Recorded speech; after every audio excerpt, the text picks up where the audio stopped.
Raptors first Christmas game, and didn't have all the weapons to win this one.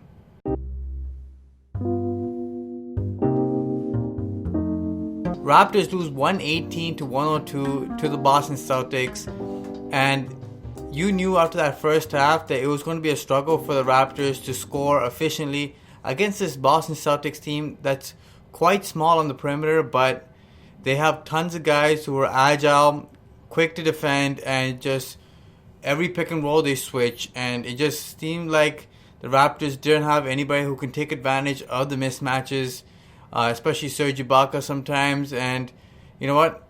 After Serge, Kyle Lowry, and VavVleet, there's not that many offensive options on this team right now. You're missing Norm, you're missing Gasol, and you're missing Siakam, of course. So you're missing 3 of your top 6 scorers, and I would say maybe like 2 of your top 3 or 4 right now. Because Norm Powell averages 14 points for this team, and he really gives the Raptors a good spark, and he's been playing great lately. And of course, Siakam, your best scorer. So you're missing a lot of offensive fire. And the Celtics, on the other hand, fully healthy. Everybody's back. Gordon Hayward just came back. Jaylen Brown, killer tonight. Tatum, the Raptors did a good job limiting him. OG, got to hand it to him. He played great defense on him. Even after Tatum had a 39-point game the previous night, OG was great. Didn't foul him as much. Didn't put him on the line. Guarded him well. Contested shots. Made him shoot a poor percentage tonight. But overall, the Raptors just couldn't stop everybody else. Kemba Walker and Jaylen Brown. But Jaylen Brown especially was the player of the game tonight. 30 points. Was like 10 of 13 shooting the basketball. Hit every single 3 it felt like he shot tonight. And he was just dominant. And then you had Kemba Walker just chipping in with, 5 threes and just like 22, 23 points. You know, you're not going to win many games when you're allowing that many points from both guards. And then the second chance points. Whew. Raptors got destroyed on second chance, 24-4. And that was the name of the game right there. Raptors couldn't score. Raptors couldn't rebound and close out possessions. And the Celtics just had better offensive firepower. 3 of the main reasons the Raptors lost this game. But let's break it down. So initially the Raptors go on a 10-0 run to start the game on Christmas. And I'm thinking, wow, Raptors are going to give these Toronto fans a great Christmas present with a great win. If you guys don't celebrate Christmas, happy holidays to you guys, and Merry Christmas to everybody who celebrates Christmas. But man, the Raptors, you gave them hope early on, a 10-0 run, but then the Celtics end off that first quarter on a 28-9 run, take the lead, a double-digit lead, almost like throughout the entire first quarter, but the Raptors cut it down. In the second quarter, the Raptors were kind of fluctuating here and there. VavVleet scored double digits in the quarter. And VavVleet looked really good in this game, was scoring well, was playmaking, and was really aggressive in this game. It was great to see. But in that third quarter, the wheels just fell off for the Raptors. They came out of that half. I saw Kyle Lowry hit the first basket. I'm like, okay, we're getting into a rhythm. But after that, the Celtics just locked down the Raptors with their defense. And they clogged up that pick and roll that Kyle Lowry is great at. Even though Chris Boucher, who was efficient and amazing tonight with 24 points, a career high for him. He really scored well off the pick and roll. He hit a couple threes, really got his point total up. But the pick and roll, the Celtics made an emphasis on closing that down. And then the ball got kicked out to the Terrence Davises, to the Ronda Hollis Jeffersons, to the Patrick McCaws, and the OG Anobis. And they just weren't scoring enough. Like, you got to get at least like 30, 40 points from 4 guys maybe. Just not enough scoring, especially when these guys are getting tons of opportunity. Like Chris Boucher by himself had 24 points.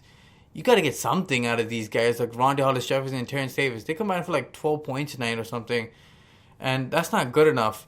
And OG and Patrick McCaw got to do a better job scoring the basketball. Hit your wide open threes. There was this one play where Patrick McCaw like faked out everybody.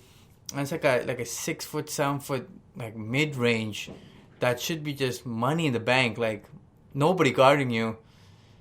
And I'm like, as you shooting that basketball, I'm like, I have very little hope for this going in. And of course he breaks it. And the Celtics just, every time they got it, they went down the other way.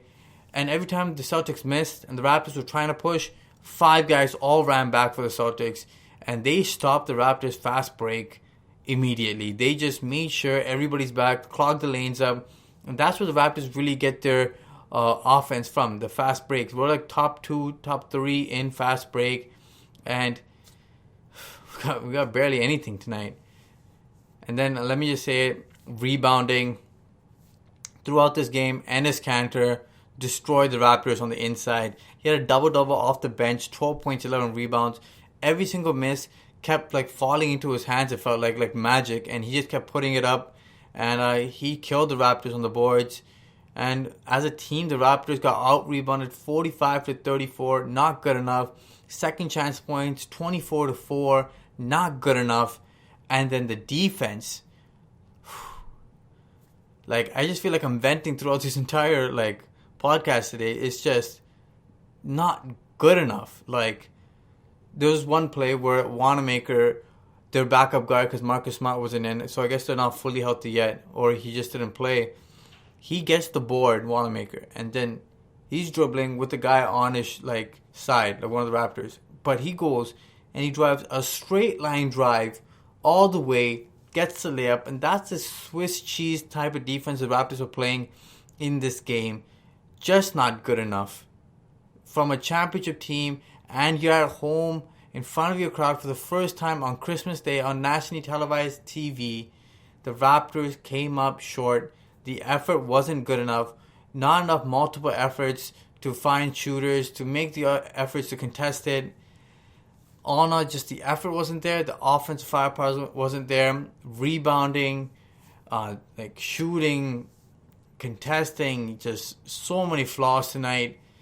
It was just a cringe to watch this game today. It was tough. 2 key things for me that I see in this game that Nick Nurse tried doing is that Nick Nurse tried implementing a full court press, and against this Boston Celtics team, which has 4 like above average ball handlers in my opinion. Kemba Walker, of course, above average. Jason Tatum is getting better. Jaylen Brown is getting better.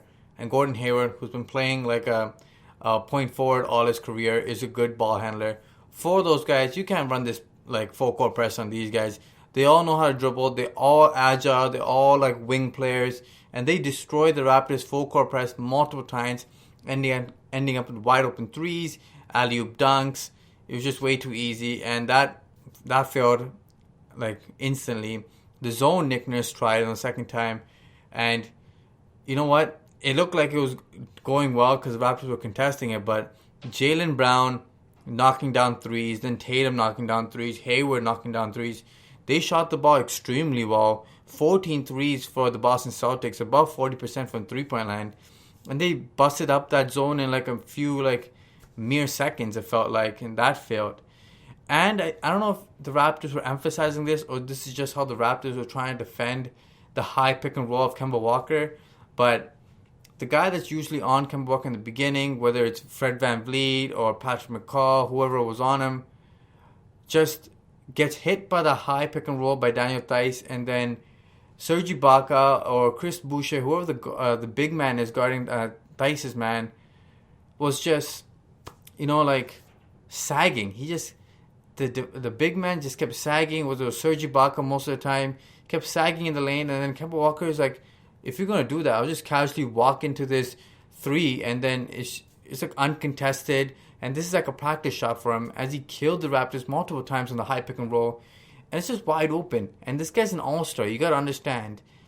He hit 5 threes like that, 5 for 10 from Kemba Walker, and it's just way too easy. You can't allow a player of his caliber to walk into an open three again and again and again. Force him to drive the basketball and then rely on your help. Do something. Don't give him open shots. Like that defensive mindset, and like I don't know if that was the way they were going to guard it.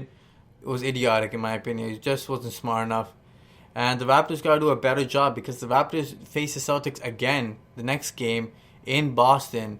And we'll see what the Raptors can do. But it's not looking good so far without their 3 offensive options. But otherwise, the Raptors got to bounce back, guys. Make sure you guys smash that like button. Like, share, and subscribe to the Raptors Wrap Up. Until next time, guys.